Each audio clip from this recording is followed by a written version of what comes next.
बारगाह गरीब नवाज जो कलीदी दरगाह है, जब यहाँ से आवाज़ उठा रही है तो आप लोग भी आएँ और खुलकर अपनी आवाज़ उठाएं। ये ना सोचे कि मैं खामोश रहूँगा तो बच जाऊँगा, नहीं, ये हम पे यलगार कर दिया गया है और संविधान हमें हुकूक देता है कि हम अपनी बात को संविधान के दायरे में रहते हुए डेमोक्रेटिक तरीके से आवाज़ उठाएं।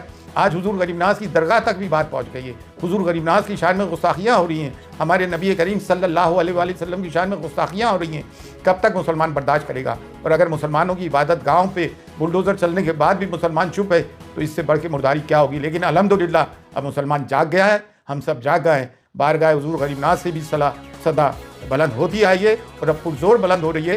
तो उठो और उठ के जुल्म के खिलाफ आवाज़ उठाओ। और मुफ्ती सलमान अजहरी साहब को जो बंदी बनाया गया, उन पे केस लगाया गया, ऐसी उन्होंने कौन सी बात कर दी थी? बरेली में जो तौक़ीर रज़ा खान साहब ने आवाज़ उठाई, संविधान के दायरे में रहते हुए जेल भरो आंदोलन का आह्वान किया, जो गांधी जी ने ब्रिटिश पीरियड के वक्त किया था, वो भी एक संविधानिक तरीका है, हमने उसकी भी पुरजोर हिमायत की है। मैं हूँ सैयद जीशान, आप देख रहे हैं सत्य आज तक। नज़र डालते हैं आज की कुछ अहम खबरों पर।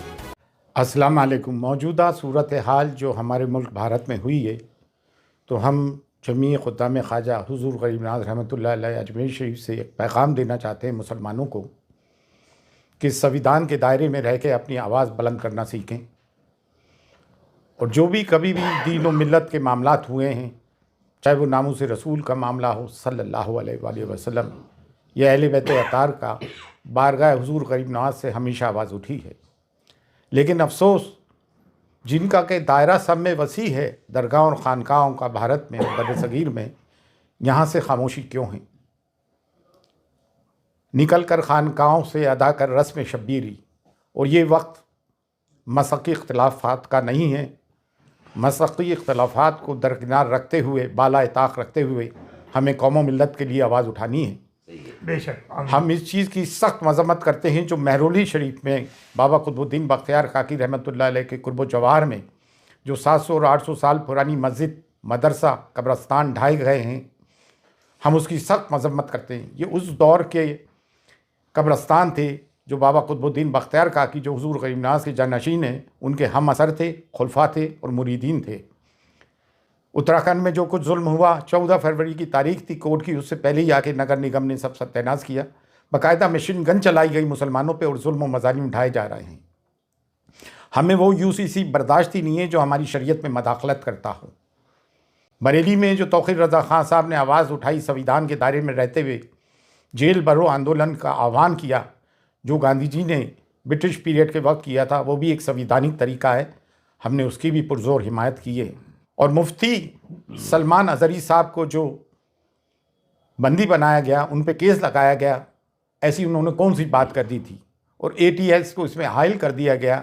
जब भी कोई मुसलमान कोई अपने हुकूक की आवाज़ उठाता है, अपने पे हो रहे जुल्म की आवाज़ उठाता है, तो उसके तार पाकिस्तान से या किसी भी टेररिस्ट ऑर्गेनाइजेशन से जोड़ने की कोशिश की जाती है। सब्र की, सहनशीलता की एक इंतहा होती है। गुज़िश्ता 10 साल से मीडिया एंटी इस्लाम और एंटी मुस्लिम उस पर कारमंद है, लोगों के दिलों में जहर भर दिया है। मिडाइवल पीरियड में तारीख़ में क्या हुआ, हिस्ट्री में क्या हुआ, इतिहास में क्या हुआ, उसके ज़िम्मेदार हम कतई तौर से नहीं हैं। पार्टीशन के हम ज़िम्मेदार नहीं, फिर हमारे पर ये मज़ालिम और जुल्म क्यों उठाए जा रहा है? हिंदुस्तान में डाइवर्सिटी है, तमाम फूलों का एक गुलदस्ता है, सिर्फ एक गेंदे का फूल ही क्यों? इसमें चमेली भी है, चंपा भी है, मोगरा भी है, गुलाब भी है, सबको लेके भारत बना है हमारा। संविधान हमें हक देता है। और अब कोई भी नगर निगम का बुलडोज़र गैर कानूनी तौर से हमारे घरों को बुलडोज़ करता है, तो सब के सब मैदान में उतर के आओ और संविधानिक तरीके से अपने लोगों की हिफाजत करें। ये बुलडोज़र की राजनीति इन्होंने इसराइल से सीखी है। फिर न्यायालय किस काम के, अदालतें, कोर्ट किस काम की? अगर तमाम काम नगर निगम और पुलिस कर लेगी तो फिर अदालत किस काम की? अदालतों से जो फैसले आ रहे हैं कानून की रूह से नहीं आ रहे हैं, बल्कि आस्था की रूह से आ रहे हैं। तो अब मुसलमान जाए तो कहाँ जाएं? अब दरगाह और खानकाह, जिनका कि सब में बड़ा गहवारा है, जिसकी कि भारत में सब में ज़्यादा फॉलोइंग है, आप लोग आवाज़ क्यों नहीं उठाते हो भाई?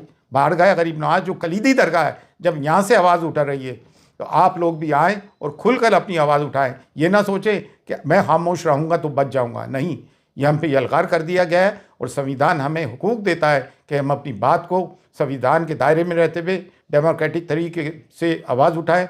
आज हुजूर गरीब नवाज़ की दरगाह तक भी बात पहुंच गई है। हुजूर गरीब नवाज़ की शान में गुस्ताखियाँ हो रही हैं, हमारे नबी करीम सल्लल्लाहु अलैहि वसल्लम की शान में गुस्ताखियाँ हो रही हैं। कब तक मुसलमान बर्दाश्त करेगा? और अगर मुसलमानों की इबादत गाहों पे बुलडोज़र चलने के बाद भी मुसलमान चुप है तो इससे बढ़ के मुर्दारी क्या होगी। लेकिन अल्हम्दुलिल्लाह अब मुसलमान जाग गया है, हम सब जाग गए। बारगाह हुजूर गरीब नवाज़ से भी सदा बुलंद होती आई है और अब पुरजोर बुलंद हो रही है कि उठो और उठ के जुल्म के ख़िलाफ़ आवाज़ उठाओ। अगर अपने आप को हुसैनी कहते हो और जुल्म के ख़िलाफ़ आवाज़ बुलंद नहीं करते हो तो तुम कैसे हुसैनी हो? मसलकी इख्तलाफात अपनी जगह हैं, लेकिन मिल्लत की बुनियाद पर मसलकी इख्तलाफात को बाला ताक़ रखो और जो लोग बोल रहे हैं उनकी हिमायत करो। आओ और बोलो मुसलमानों के जुल्म के ख़िलाफ़। फ़ी अमानिल्लाह। अल्लाह हाफ़िज़।